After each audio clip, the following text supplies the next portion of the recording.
नमस्कार सर। नमस्कार जी। क्या नाम है जी आपका? नागेंद्र कुमार पांडे जी है, लेकिन अभी मेरा नाम नागेंद्र दास है। कहाँ से हैं आप? मैं छतरपुर नई दिल्ली। क्या उद्देश्य है आपका आने का यहाँ पे? मेरा उद्देश्य है मनुष्य जीवन का परम लक्ष्य प्राप्त करना। मैं आपसे एक क्वेश्चन पूछना चाहूंगी कि संत रामपाल जी महाराज जी की जो अनुयायी हैं उन पर साइकोलॉजी और सोशली दबाव बनाया जाता है क्या? नहीं, बिल्कुल नहीं। हमें जो है सिर्फ सारे धर्म ग्रंथों का प्रमाण दे करके रेफरेंस के साथ परमात्मा सही भक्ति मार्ग बताते हैं और हम लोग उसी पे चलते हैं। सभी धर्म ग्रंथों से प्रमाणित ज्ञान है हमारा गुरु जी का, और कोई भी हमारा साइकोलॉजिकल या सामाजिक कोई दबाव नहीं होता। हमने तो सारे धर्म ग्रंथों, सारे हर जगह पे, हर संस्थाओं में जाके देख लिया, लेकिन परमात्मा का जो ज्ञान मिला मेरे को यहाँ पे, वो ही सबसे सर्वोच्च लगा। और मैं तो ब्रह्मा कुमारी में 10 साल रहा है, सारे ग्रंथों और कई संस्थाओं में मैं गया, वहाँ पे हर जगह मैंने देखा, लेकिन जो शास्त्रों से प्रमाणित ज्ञान हमें यहाँ पे मिला वो और कहीं नहीं मिला। और सबसे जो अहम चीज़ है कि परमात्मा बोलते हैं कि मनुष्य जीवन का परम लक्ष्य, हम इस संसार में आए हैं क्यों हैं, वो हमें मिला, वो सबसे जरूरी है।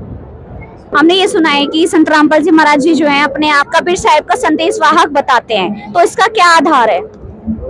कबीर साहब ही पूर्ण परमात्मा है, जो इस संसार वालों को बिल्कुल नहीं पता था। हम लोग भ्रम में पड़े हुए थे, हम एक संत मानते थे कबीर साहब को। लेकिन अभी जो है संत रामपाल जी महाराज आए, उन्होंने बोला कि कबीर साहब तो पूर्ण परमात्मा है, और उन्होंने ही बताया कि ये चारों युग में आते हैं।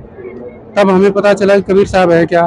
फिर उन्होंने पूरा जो है सृष्टि रचना बताई कि ये मानव जीवन, हम कहाँ से आए हैं, हमें जाना कहाँ पे है ना, कितने ब्रह्मांड हैं, हम किस लोक में हैं, कहाँ पे स्थिति, मतलब संपूर्ण सृष्टि रचना की जानकारी थी। जब तक एक मानव को संपूर्ण सृष्टि रचना और मनुष्य जीवन का परम लक्ष्य है क्या ये पता नहीं चलेगा, वो तो गोल गोल घूमता रहेगा, कभी मंदिर में जाएगा, कभी मस्जिद में जाएगा, कभी गुरुद्वारे में जाएगा।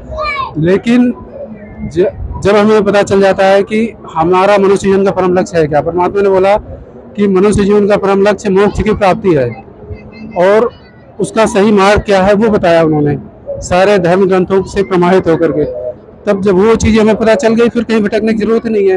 फिर परमात्मा ने बताया कि कबीर साहब ही पूर्ण परमात्मा है और हमें उन्हीं की भक्ति करनी है। संत रामपाल जी महाराज जी जो ज्ञान बताते हैं वो अन्य धर्म गुरुओं से कैसे अलग है? हम जो हमारी जनता है वो ये कैसे परख कर पाएगी कि संत रामपाल जी महाराज जी जो ज्ञान दे रहे हैं उसमें और अन्य धर्म गुरुओं में जो डिफरेंस है वो जनता जानना चाहती है।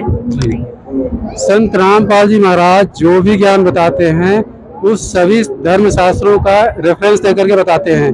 गीता अध्याय इस श्लोक इस पेज में ये लिखा हुआ है, इसलिए ऐसा करना चाहिए। तो जो संत सभी शास्त्रों से प्रमाणित हो करके ज्ञान बता रहा है रेफरेंस के साथ, बिल्कुल सही बता रहा है।